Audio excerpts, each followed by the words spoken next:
নমস্কাৰ, মই আছোঁ আপোনালোকৰ ডিজিটেল মিত্ৰ। আজি অৰুণোদয় 3.0 মানে অৰুণোদয় তৃতীয় ফেজৰ কাৰণে এপ্লিকেশ্যন ফৰ্ম আহি গৈছে। এই এপ্লিকেশ্যন ফৰ্মসমূহ আপোনালোকে ক'ত পাব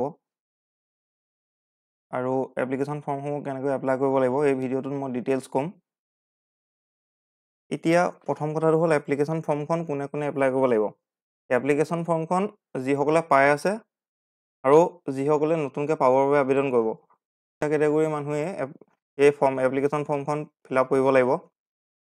এই এপ্লিকেশ্যন ফৰ্মখন আপুনি প্ৰথমটো হৈছে আপুনি যিটো অঞ্চলত বাস কৰে তাৰ যিটো বুথ কমিটি, এটা বুথ কমিটি বনাই দিছে প্ৰত্যেকটো অঞ্চলতে। সেই বুথ কমিটি যিজন ছেক্ৰেটেৰী বা সভাপতি তেওঁলোকৰ হাতত থাকিব পাৰে, নহ'লে তেওঁলোকৰ যিখিনি গ্ৰাম্য সখী আছে, গ্ৰাম্য সখীসকলকো আপোনালোকে অলপ খবৰ কৰি চাব পাৰে, তেওঁলোকৰ যোগেদিও অহাৰ চান্স আছে। মোৰ অঞ্চলত আহিছে আপোনাৰ বুথ কমিটিৰ ফালৰ পৰা, গতিকে আপোনালোকে প্ৰথমে বুথ কমিটিক যোগাযোগ কৰক। আৰু যদি বুথ কমিটিৰ ফালৰ পৰা কোনো সহায় নাপায় তেন্তে আপোনালোকে MLA আছে, MLA জনক আপোনালোকে যোগাযোগ কৰিব পাৰে। এইখন হৈছে এপ্লিকেশ্যন ফৰ্মখন, 3টা পেজৰ এখন এপ্লিকেশ্যন ফৰ্ম আহিছে। এপ্লিকেশ্যন ফৰ্মখন আপোনালোকক মই দেখাই দিছোঁ। এইখন হৈছে এপ্লিকেশ্যন ফৰ্মখন, এইটো হৈছে ফাৰ্ষ্ট পেজ, এইটো হৈছে ছেকেণ্ড পেজ আৰু এইটো হৈছে থাৰ্ড পেজ। মই এটা এটাকৈ অপশ্যনখিনি কেনেদৰে ফিল আপ কৰিব লাগে আৰু কি কি আছে মই কৈ দিছোঁ, আপোনালোকে ভালকৈ চাই যাব।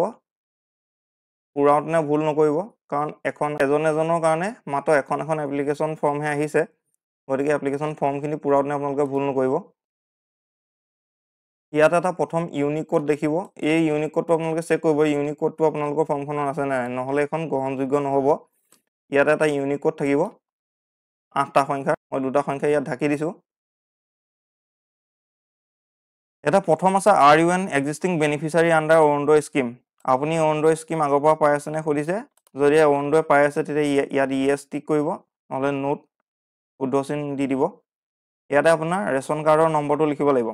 ৰেচন কাৰ্ডৰ নম্বৰটো লিখোঁতে মন কৰিব, কিছুমানৰ ৰেচন কাৰ্ডৰ যিখন পেজত আপোনাৰ ফটো থাকে তাতে এটা নম্বৰ লিখি থয়, একচুৱেলি সেইটো ৰেচন কাৰ্ডৰ নম্বৰ কিছু লোকৰ নহয়।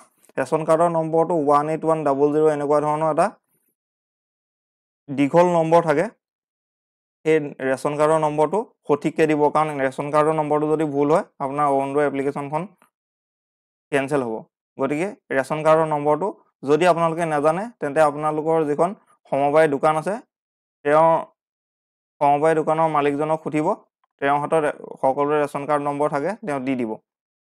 ইয়াত ৰেচন কাৰ্ডৰ নম্বৰটো লিখিব, ইয়াতে ডিষ্ট্ৰিক্টৰ নাম লিখিব, আপোনাৰ জিলাখনৰ নাম লিখিব। ইয়াত যে যিটো LAC বুলি আছে এইটো হ'ব আপোনাৰ লেজিছলেটিভ এছেম্বলি কনষ্টিটুৱেঞ্চি, মানে আপোনাৰ হ'ব বিধানসভাখনৰ নাম, আপোনালোকৰ বিধানসভা কি হয় তাৰ নাম ইয়াত লিখিব। ইয়াতে আছে এপ্লিকেণ্ট ফাৰ্ষ্ট নেম, এইটো আপোনালোকে গোটেই নামটো লিখি নেপেলাব ভুলতে, চাই ল'ব। Applicant first name, middle name আৰু লাষ্ট নেম 3টা অপশ্যন আছে। ইয়াতে আপোনাৰ অকল নামটো লিখিব আৰু নামখিনি লিখোঁতে কেপিটেল লেটাৰত লিখিব, মানে বৰফলাত লিখিব। ইয়াতে আপোনাৰ নামটো লিখিব। যদি আপোনাৰ 2টা উপাধি থাকে, মানে এনেকুৱা থাকে শইকীয়া বৰুৱা বা গগৈ শইকীয়া এনেকুৱা টাইপৰ যদি থাকে, তেতিয়াহ'লে প্ৰথম আপোনাৰ নামটো ইয়াত লিখিলে, যিটো মাজৰ নামটোৰ মাজত যিটো থাকে, যদি শইকীয়া বৰুৱা লিখে তেতিয়া শইকীয়াটো ইয়াত লিখিব আৰু লাষ্ট নেম মানে যিটো একেবাৰে লাষ্টত লিখে বৰুৱাটো ইয়াত লিখিব। আৰু যদি আপোনালোকৰ অকল এটাই উপাধি থাকে তেতিয়া নামটো ইয়াত লিখিব আৰু উপাধিটো ইয়াত লিখিব, মাজৰ লাইনটো খালী ৰাখিব। আৰু লিখোঁতে মন কৰিব কেপিটেল লেটাৰতে লিখিব, ভুল নকৰিব। ইয়াত আছে care of or wife of or daughter of, মানে ইয়াত আপুনি কাৰোবাৰ যদি পত্নী হয় বা আপোনাৰ যদি দেউতা থাকে, যদি আপুনি বিয়া নোহোৱা হয় তেতিয়া আপোনাৰ দেউতা হ'ব, গতিকে তেওঁ গাৰ্জিয়ানজনৰ নামটো ইয়াত লিখি দিব। গাৰ্জিয়ানজনৰ নাম লিখোঁতে নাম আৰু উপাধি একেলগে 2টা লিখিব পাৰিব। ইয়াতে আপোনাৰ লিংগটো কি হয় টিক কৰি দিব, মেল হয়নে ফিমেল হয়নে আদাৰ্ছ হয়। ইয়াতে DOB যে আছে, ইয়াত ডেট অফ বাৰ্থটো প্ৰথমতে আপুনি ইয়াত 2টা সংখ্যা, এই 2টা ঘৰত আপোনাৰ জন্ম তাৰিখটো লিখিব, ইয়াত জন্মৰ মাহটো লিখিব। ইয়াতে এই 4টা সংখ্যা আছে YYYYYY, ইয়াত আপোনাৰ জন্ম বছৰটো লিখি দিব। ইয়াতে আপোনাৰ ব্লকটোৰ নাম লিখিব। ইয়াতো কেপিটেল লেটাৰতে লিখিব। ব্লকৰ নাম লিখিব আপোনাৰ, কোন ব্লকৰ আপুনি বাসিন্দা হয়। ইয়াতে ৱাৰ্ডটো লিখিব, মানে গাঁও পঞ্চায়তটো লিখিব। ৱাৰ্ড, গাঁও পঞ্চায়ত কি হয় লিখি দিব। ইয়াতে আপোনাৰ গাঁওখনৰ নাম লিখিব। ইয়াতে লোকেলিটি লেণ্ডমাৰ্ক বুলি যে আছে, ইয়াতে আপুনি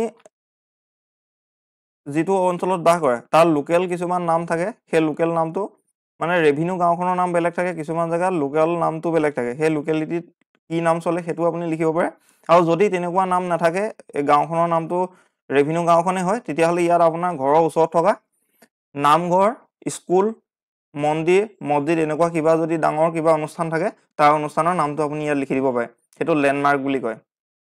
ইয়াতে মোবাইল নম্বৰটো লিখিব, ইয়াতে পিনক'ডটো লিখিব। ইয়াত আছে হাউচ নম্বৰ বুলি, ঘৰৰ নম্বৰটো আপুনি ভোটাৰ লিষ্টখনত পাই যায়। ভোটাৰ লিষ্টখনত আপোনাৰ ঘৰৰ নম্বৰটো থাকে, তাৰপৰা ঘৰৰ নম্বৰটো দিব পাৰে যদি জানে, নাথাকিলে কথা নাই। পুলিচ ষ্টেচনৰ নামটো, মানে আপোনাৰ থানা কি হয়, থানাখনৰ নাম ইয়াতে লিখিব। এইটো হ'ল প্ৰথম পেজটো। ইয়াৰে বেক পেজত এইখন ফৰ্ম থাকিব, হাউচ হোল্ড। ইয়াত প্ৰথম অপশ্যনটো আছে উইড', এজ 45+।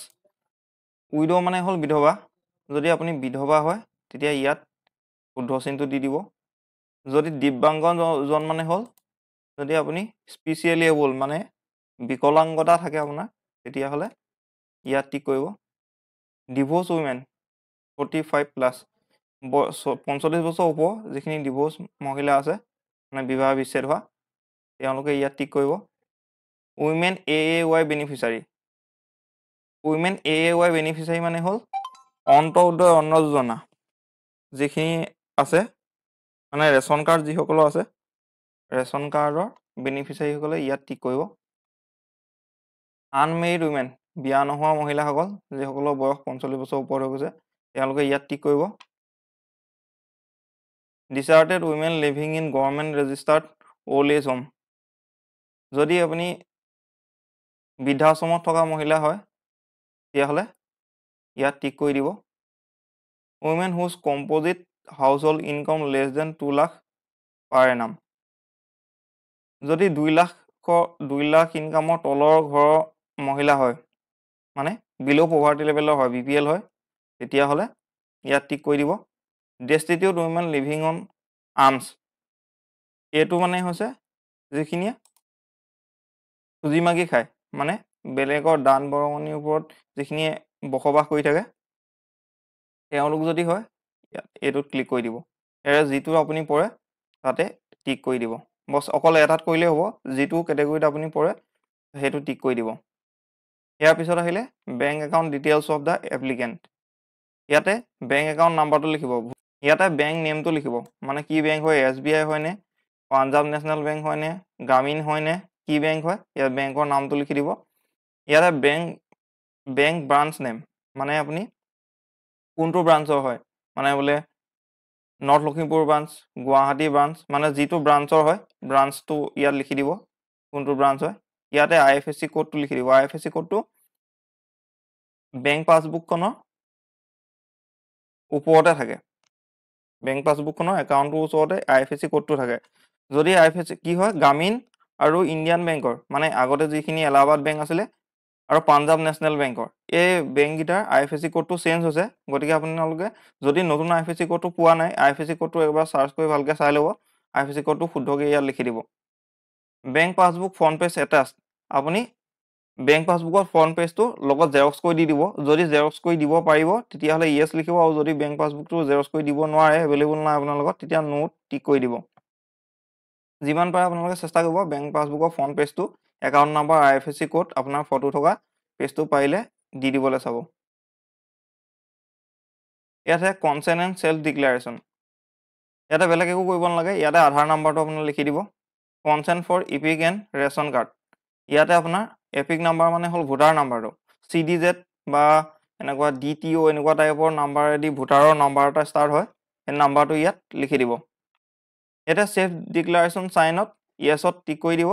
টিক কৰি দি তললৈ আহি ইয়াতে আপোনাৰ চহীটো কৰিব নহ'লে থাম ইমপ্ৰেছন যদি আপুনি চহী কৰিব নাজানে তেতিয়াহ'লে টিক চহীটো ইয়াতে মাৰি দিব ইয়াৰ পিছত আহিলে একেবাৰে লাষ্ট ফৰ্মখন এইখন অসমীয়াত থাকিব ফৰ্মখন অসমীয়া ফৰ্মখনত প্ৰথমতে আপোনাৰ নামটো লিখিব অসমীয়াত লিখিলেও হ'ব ইংলিছত লিখিলেও হ'ব কথা নাই ইয়াতে আপোনাৰ নামটো লিখি দিব ইয়াতে আপোনাৰ গাৰ্জেনজনৰ নাম লিখিব পিতৃ স্বামী কি হয় গাৰ্জেনজনৰ নাম ইয়াত লিখি দিব 2025 লৈকে আপোনাৰ বয়স কিমান হৈছে জন্মৰ পৰা হিচাপ কৰি পেলাই বয়সটো ইয়াত লিখি দিব কিমান বছৰ হৈছে ঠিকনাটো ইয়াত আপুনি গাঁৱৰ নাম লিখিব আপোনাৰ পোষ্ট অফিচ লিখিব ডিষ্ট্ৰিক্ট ষ্টেটটো আৰু পিনক'ডটো লিখি দিব ইয়াতে ৰেচন কাৰ্ড নম্বৰটো আপোনাৰ লিখি দিব আৰু একেবাৰে লাষ্টত আহি ইয়াতে আপোনাৰ নামটো লিখিব ইয়াতে যিদিনাখন আপুনি এপ্লিকেশ্যনখন জমা দিব এপ্লিকেশ্যনখন জমা দিয়া ডেটটো লিখিব ইয়াতে কোন স্থানৰ পৰা আপুনি জমা দিছে